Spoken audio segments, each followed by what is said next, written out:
सोचिए भारत का soft drink market, एक ऐसा मैदान जहां दशकों से सिर्फ दो ही खिलाड़ियों का राज रहा है, कोका कोला और पेप्सी। कोई भी नया ब्रांड आता तो ये बड़ी कंपनियां या तो उसे खत्म कर देती या फिर उसे खरीद लेती। तो सवाल ये उठता है कि ऐसे मार्केट में एक छोटा सा बिल्कुल देसी ब्रांड आता है और सिर्फ 10 रुपए की बोतल बेचकर एक बहुत बड़ी कंपनी कैसे बन जाता है। चलिए आज इसी कमाल की कहानी को समझते हैं। जी हाँ, आपने सही सुना, 800 करोड़ रुपए। लाहौरी जीरा ने 800 करोड़ रुपए की वैल्यूएशन हासिल की। और ये सब उस इंडस्ट्री में हुआ जहां सरकार कोल्ड ड्रिंक्स पे सोचिए लगभग 40% तक का भारी भरकम टैक्स लगाती है। मतलब प्रॉफिट कमाना ही अपने आप में एक बहुत बड़ी चुनौती है।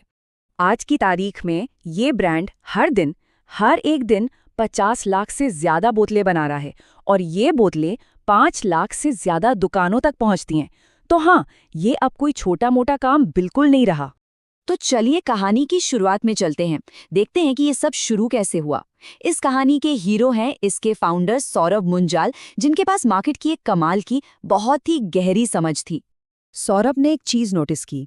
उन्होंने देखा कि ये जो बड़ी बड़ी विदेशी कंपनियां हैं वो सिर्फ अपनी ही फ्लेवर्स जैसे कोला, ऑरेंज, लेमन बस इसी पर अटकी हुई थी, जबकि हमारे देश के अपने देसी ड्रिंक्स जलजीरा, शिकंजी, आम पन्ना, इन पर तो किसी का ध्यान ही नहीं था। ये मार्केट में एक बहुत बड़ी खाली जगह थी, एक गैप जिसे कोई भी नहीं भर रहा था। अब देखिए, उन्होंने एक और बहुत गहरी बात समझी। भारत एक ऐसा देश है जहां आप हर 100-150 किलोमीटर आगे जाएंगे तो भाषा बदल जाएगी, खाना बदल जाएगा, यहाँ तक कि मसाले भी बदल जाते हैं। लेकिन एक चीज़ है जो पूरे देश को जोड़ती है, वो है चटपटा स्वाद। और कमाल की बात यह है कि मार्केट में इस स्वाद की कोई ड्रिंक थी ही नहीं। और बस इसी आइडिया से जन्म हुआ नाम लाहौरी जीरा का। अब कई लोगों को लगता है कि इसका नाम पाकिस्तान के लाहौर शहर से जुड़ा है, लेकिन ऐसा बिल्कुल नहीं है। यहाँ लाहौरी का मतलब है सेंधा नमक, या जिसे हम रॉक सॉल्ट कहते हैं, जो पेट के लिए भी काफी अच्छा माना जाता है। और जीरा का मतलब तो जीरा ही है। तो देखा, नाम कितना सिंपल और सीधा अपने इंग्रेडिएंट्स से जुड़ा हुआ है। ठीक है, तो आइडिया तो मिल गया, लेकिन सवाल ये है कि उन्होंने इसे जमीन पर उतारा कैसे। देखिए, लाहौरी जीरा की जो पूरी सक्सेस स्टोरी है ना, वो एक बहुत ही सिंपल लेकिन बेहद मजबूत 3 पिलर्स वाली स्ट्रैटेजी पर टिकी है। ये 3 पिलर्स थे प्रोडक्ट, प्राइस और प्लेसमेंट। सबसे पहले प्रोडक्ट, एक ऐसा जबरदस्त स्वाद बनाना जो हर बॉटल में हर बार एक जैसा हो। दूसरा प्राइस, एक ऐसी कीमत जो हर कोई दे सके, यानी 10 रुपए का जादू। और तीसरा प्लेसमेंट, इसे सही जगह और सही लोगों तक पहुंचाना। चलिए अब एक एक करके इन तीनों को थोड़ा और गहराई से समझते हैं। तो सबसे पहले बात करते हैं प्रोडक्ट की। देखिए, कोल्ड ड्रिंक के धंधे में ना स्वाद ही राजा है। लाहौरी जीरा का सिर्फ एक ही फोकस था कि हर एक बॉटल में बिल्कुल वही एकदम ऑथेंटिक और एक जैसा स्वाद मिलना चाहिए। और इसी कंसिस्टेंसी को बनाए रखने के लिए उन्होंने एक बहुत बड़ा फैसला लिया।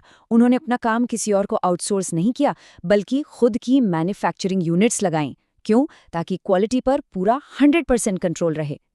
लेकिन अब आता है $1 मिलियन क्वेश्चन, या कहें तो 10 रुपए वाला सवाल। एक ऐसी बॉटल जिसकी कीमत सिर्फ 10 रुपए है, जिस पर 40% का टैक्स है, आखिर ये कंपनी प्रॉफिट कमाती कैसे है? चलिए जरा इसका हिसाब किताब समझते हैं। तो एक बोतल की एमआरपी है 10 रुपए। इसमें से लगभग 4 रुपए तो सीधे सीधे जीएसटी में चले गए, बचे 6 रुपए। अब इन 6 रुपए में से रिटेलर का मार्जिन गया, फिर डिस्ट्रीब्यूटर का मार्जिन, फिर सुपर स्टॉकिस्ट का। ये सब निकालने के बाद कंपनी के हाथ में आते हैं मुश्किल से लगभग 3 रुपए। और इसी 3 रुपए में उन्हें बॉटल की कॉस्ट, लेबल, मसाले, ट्रांसपोर्ट, मार्केटिंग सब कुछ मैनेज करना है।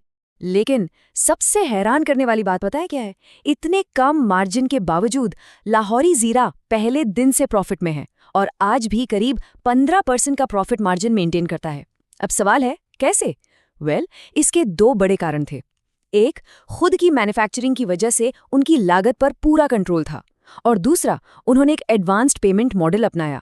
मतलब उनका पैसा कभी मार्केट में फंसता ही नहीं था। और अब आते हैं तीसरे और सबसे जरूरी पिलर पर, प्लेसमेंट, यानी इसे बेचा कहाँ जाए। देखिए, ज्यादातर कंपनियां क्या करती हैं, वो पहले बड़े बड़े शहरों को टारगेट करती हैं। लाहौरी जीरा ने ठीक इसका उल्टा किया। उन्होंने शुरुआत की गांव और छोटे कस्बों से। वो सीधे डिस्ट्रीब्यूटर के पास नहीं गए, उन्होंने पहले खुद जाकर किराना दुकानों पर सैंपल दिए, छोटे छोटे ऑर्डर उठाए, और जब मार्केट में डिमांड बन गई तब जाकर डिस्ट्रीब्यूटर को दिखाया कि देखो माल बिक रहा है। इस बॉटम अप अप्रोच से उनका कैश फ्लो हमेशा पॉजिटिव रहा। लेकिन कहानी में एक ट्विस्ट आया। जैसे ही लाहौरी जीरा ने मार्केट में अपने पैर जमाने शुरू किए, एक नई और बहुत बड़ी मुसीबत सामने आ गई, और वो थी नकली ब्रांड्स की बाढ़। एक दो नहीं बल्कि 70 से भी ज्यादा नकली ब्रांड्स मार्केट में उतर आए, और सब के सब वैसी ही बॉटल, वैसा ही मिलता जुलता नाम, वही जीरा फ्लेवर, और कीमत भी बिल्कुल वही, 10 रुपए।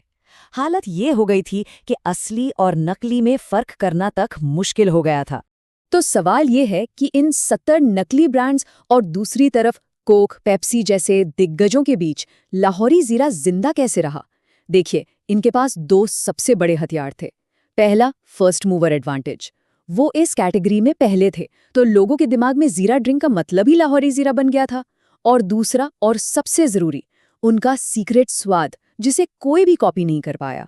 और रही बात बड़ी कंपनियों की, तो वो 10 रुपए की लड़ाई में उतरकर अपनी प्रीमियम इमेज खराब करने का रिस्क ले ही नहीं सकती थी। तो इस पूरी कहानी के बाद अब सबसे बड़ा सवाल ये उठता है, क्या लाहौरी जीरा लंबी रेस का घोड़ा है? इसका भविष्य क्या है? चलिए जरा भविष्य की संभावनाओं पर भी एक नजर डालते हैं। जरा ये आंकड़ा देखिए, भारत में एक इंसान साल में औसतन सिर्फ 7 से 8 लीटर कोल्ड ड्रिंक पीता है, जबकि दुनिया का एवरेज है 45 लीटर और अमेरिका का तो करीब 100 लीटर है। इसका सीधा सीधा मतलब ये है कि भारत के मार्केट में ग्रोथ की अभी बहुत बहुत बड़ी गुंजाइश बाकी है। और लाहौरी जीरा भी इस मौके को समझ रहा है। वो अब सिर्फ एक जीरा ड्रिंक नहीं रहे, उन्होंने अपने पोर्टफोलियो में नींबू शिकंजी और कच्चा आम जैसे नए फ्लेवर्स भी जोड़ दिए हैं।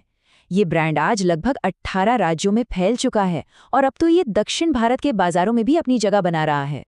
तो आखिर में सवाल बस यही है कि जो स्वाद हमारे देश की गलियों और घरों से निकला था, क्या वो एक दिन पूरे देश की पहचान बन सकता है? खैर, जो भी हो, लाहौरी जीरा की कहानी एक बात तो साफ दिखाती है कि अगर मार्केट की नब्ज को सही से पकड़ लिया जाए तो एक छोटा सा आइडिया भी बड़े बड़े दिग्गजों के साम्राज्य को हिला सकता है।